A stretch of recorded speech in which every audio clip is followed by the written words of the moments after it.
کتاب اس کا 12واں باب اور اس کی دوسری آیت کو خدا کے کلام میں سے پڑھیں گے۔ پچھلی کلاس میں اس پر کیا سکھایا گیا تھا یاد ہے آپ کو؟ پیدائش 12ویں باب میں پہلی آیت پر جو بات ہوئی اس کا ٹاپک کیا تھا؟ کیا تھی؟ کیا پیغام تھا؟ کیا تھا؟ بلاہٹ، مطلب خدا نے ابراہم کو بلایا۔ تو آج کیا ہے؟ آج خدا کا وعدہ، مطلب ابراہم کے ساتھ جو وعدہ کیا گیا ہے، آج مضمون کیا ہے؟ آج مضمون کیا ہے؟ وعدہ۔ کیا ہے؟ ہم اسے یوں بولیں گے، خدا کا وعدہ ابراہم کے ساتھ، خدا کا وعدہ ابراہم کے ساتھ، خدا کا وعدہ۔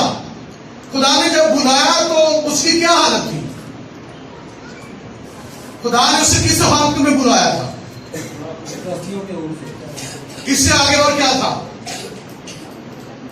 باپ تھا اور خدا نے کہا تھا میں تجھے قوموں کا باپ بناؤں گا۔ ہاں، باپ تھا اور میں تجھے قوموں کا باپ بناؤں گا۔ پہلے کس حالت میں بلایا؟ حالت نمبر 1 کیا تھی؟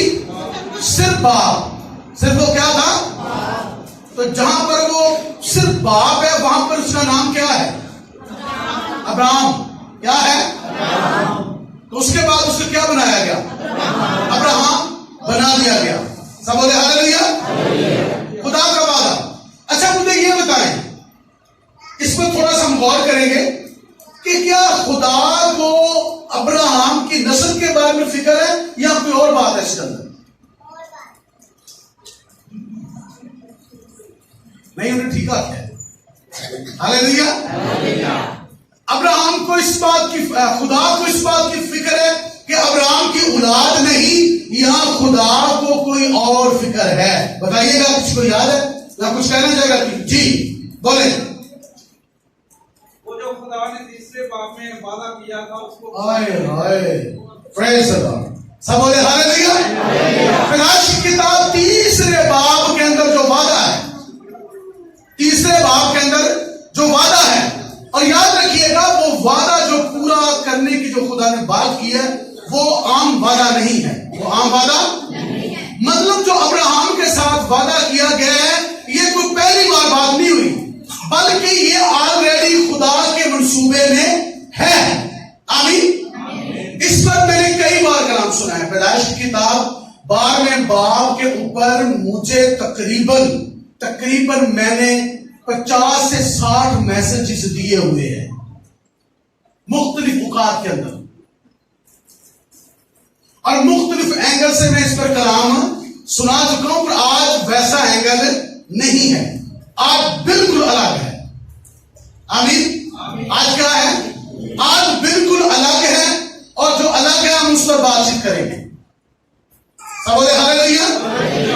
فیصلہ آباد سے ہمارے ساتھ جو ایک پادری صاحب، وہ پہلے بھی ہمارے ٹیم کا حصہ تھے، پر وہ ایک دوسرے چرچ میں چلے گئے، خیر وہ بھی ہمارا حصہ ہے، ان میں چلے گئے۔ تو وہ انہوں نے مجھے فون کیا کہ مجھے بائبل اسکول کے اندر لیا جائے۔ اس کی وجہ یہ تھی کہ بہت سارے میسج میں نے اپنے اور پادری صاحب کو اس کو میں نے مفت میں سیٹ کرتا رہا تاکہ اسے پتا چلے۔ تو اس سال کے جو پہلے 2 میسج تھے پچھلے بدھ کے، وہ جب بھائی نے سنے تو انہوں نے مجھے کہا کہ ایسا سننے کو پہلے نہیں ملا۔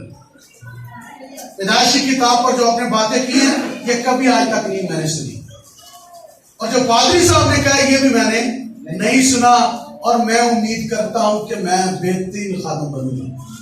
اس نے یہ کہا کہ آپ سے پہلے بھی ہم سیکھتے رہے ہیں، پر یہ کچھ اب الگ ہے۔ آمین۔ تو میرے کہنے کا مطلب ہے کہ یہاں پر آپ جو آ کر بیٹھے ہیں، آپ کو جو بلایا جاتا ہے، آپ کا ٹائم ویسٹ کرنے کے لیے نہیں بلایا جاتا، اس کے لیے محنت کی جاتی ہے، دعائیں کی جاتی ہیں، آپ کے لیے کچھ بہتر نکالا جاتا ہے تاکہ آپ ترقی کریں۔ آمین۔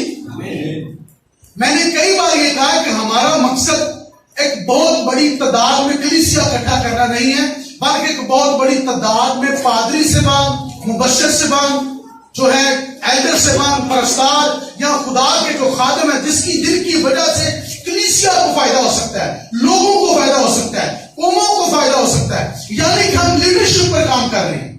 اگر کوئی ہمارے ساتھ متفق نہیں اس کام میں تو اس کا مطلب یہ ہے کہ وہ خدا کے ساتھ متفق نہیں ہے، میں اسے یہ کہوں گا۔ میری نظر میں بالکل زیرو شخص ہے جو اس کام کو سمجھ نہیں رہا، بائبل اسکول کو جو سمجھ نہیں رہا، جو ترجیح نہیں دے رہا، وہ میں اسے کہوں گا کہ وہ زیرو لیول پر گر چکا ہے۔ ابلیس نے اسے گرا دیا ہے تاکہ وہ اس بھید کو سمجھ نہ سکے، کیونکہ ابلیس کو جو تکلیف ہوتی ہے وہ اسی کام سے ہوتی ہے جب خدا کے کلام کی اویئرنس لوگوں کو دی جاتی ہے، اور شیطان اسی پر کام کرتا ہے کہ لوگ جو ہے وہ اویئرنس حاصل نہ کریں، پادری صاحبان کو گمراہ کر دیتا اور چکروں میں لگا دیتا۔ پوری دنیا میں آپ دیکھیں جتنے نامور خادم ہیں ان میں سے کلام سنانے والے کم ہیں۔ اگر 1000 خادم بڑے نامور ہیں تو ان میں سے صرف 10 خادم ہیں جو کلام سنانے والے ہیں، باقی سارے کے سارے ٹچ کے چکر میں پڑے ہوئے، touch touch touch touch touch, معجزے کریں ویل اینڈ گڈ، پر کلام ضروری ہے، اویئرنس ضروری ہے۔ آمین۔ کیا رسول معجزے نہیں کرتے تھے؟ پالوس معجزے نہیں کرتا تھا، پر وہ کلام پر زیادہ محنت کرتا تھا۔ معجزے کرنا یہ کوئی بڑی خدمت نہیں ہے، یہ انجیل کا خوشخبری کا حصہ ہے، انجیل نہیں ہے۔ انجیل یہ ہے کہ لوگوں کو کلام سنایا جائے، لوگوں کو سکھایا جائے کہ خدا کا مقصد ہماری زندگی میں کیا ہے، خدا کی مرضی کیا ہے، یا خدا کا وعدہ انسان کے ساتھ کیا ہے، ان چیزوں کو سمجھنا کیا ہے، ضروری ہے۔ آمین۔ ہم کسی ادارے میں کام کرتے ہیں تو ادارہ ہم سے وعدہ کرتا ہے، کیا کرتا ہے؟ جو لوگ پرماننٹ جاب کریں یا کسی ادارے کے اندر کام کریں وہ اپنا ہاتھ اٹھائیں، شاباش، ایک آدمی ہونی آئی آ چکو۔ اگر آپ کسی ادارے میں کام کر رہے ہیں، بیٹا تسی کام نہیں کرتے، چوکتی نہیں، انہیں تو پتہ تھا سارے میں بارے پھر میں چکماما کہہ کے کنگے رہو گے۔ اچھا مجھے یہ بتائیں، جب آپ اپنے آفس میں جاتے ہیں، جہاں پر بھی کام کر رہے ہیں، بے شک آپ کسی گھر کے اندر، ہاؤس کے اندر کام کر رہے ہیں، پر جب آپ کام کے لیے وہاں پر بھرتی ہوتے ہیں تو آپ کے ساتھ کچھ وعدے کیے جاتے ہیں یا وعدے لیے جاتے ہیں۔ آمین۔ وعدہ کیا بھی جاتا ہے، وعدہ لیا بھی جاتا ہے۔ وہ آفس وعدہ یہ کرتا ہے کہ یہ چیزیں ہم آپ کو دیں گے اور یہ آپ ہمیں کیا کر دیں گے، تو اس کے بدلے میں یہ ہماری جو ہے وہ چیزیں آپ کو ملیں گی، کہ ہم آپ کو یہ دیں گے، آپ کو سال میں بونس دیں گے، آپ سیلری دیں گے، آپ کی سیلری اتنی بڑھے گی، ہم یہ کریں گے، ہم وہ کریں گے، وہ سارا جو سلسلہ تھا وہ بتا دیتے ہیں۔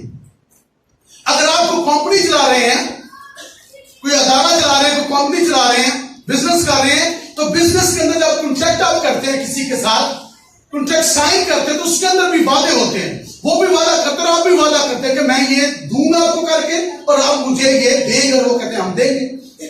تو ایک سائن، پیپر سائن ہوتے ہیں، کیا ہوتے ہیں؟ تو میرے کہنے کا مطلب یہ ہے کہ خدا نے جب انسان کو باغ عدن کے اندر رکھا تو خدا نے باغ عدن کے اندر جب انسان کو رکھا تو یوں چھوڑ نہیں دیا۔ ہمارا خدا بے ترتیبہ نہیں ہے جیسے ہم بے ترتیبیاں مارتے ہیں۔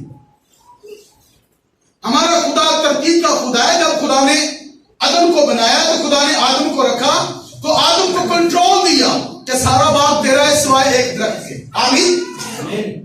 سارا کچھ تیرا ہے، سب کچھ خدا نے آدم کو دیا، پر ایک ہی بابت لکھا کہ تو اسے نہ کھانا بنا، تو کیا ہو جائے گا؟ مر جائے گا۔ سمپل سی بات کروں گا، خدا نے اسے وعدہ کیا کہ یہ سب کچھ تیرا، پر یہ تیرا نہیں ہے، اگر تو کھائے گا تو تو کیا ہوگا؟ مر جائے گا۔ جس روز تو نے کھایا تو مرا، یہ خدا نے اسے کہا۔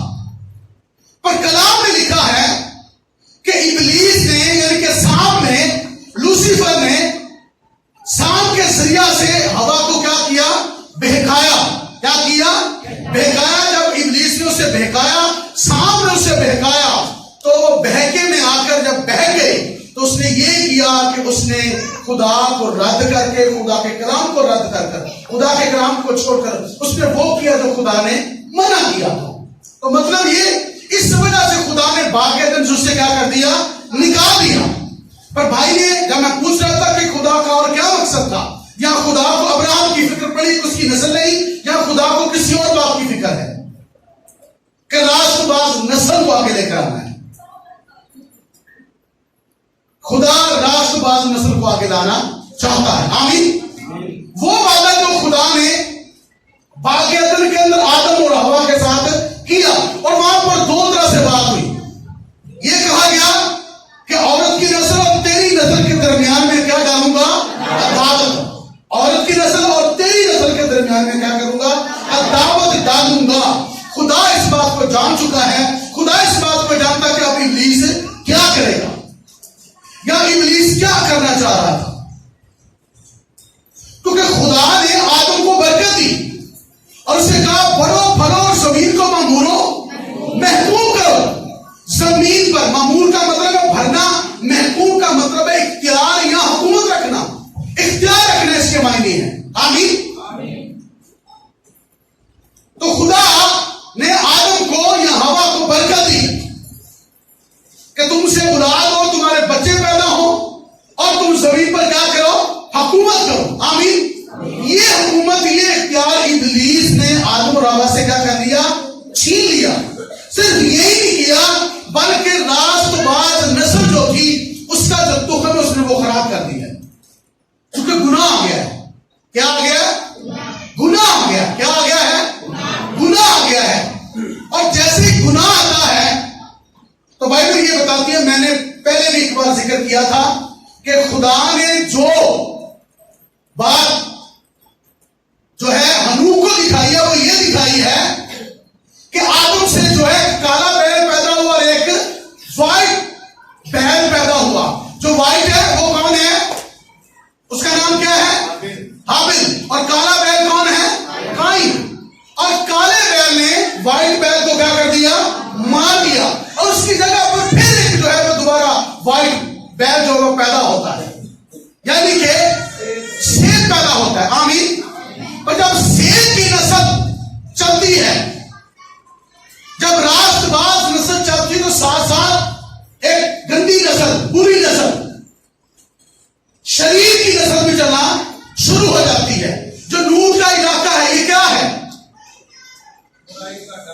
یہ برائی کا اڈا ہے. یہ اصل میں یہ باغی کے لیے استعمال ہوتا ہے، کیونکہ جو قائن ہے وہ خدا کے حضور سے کیا ہو گیا؟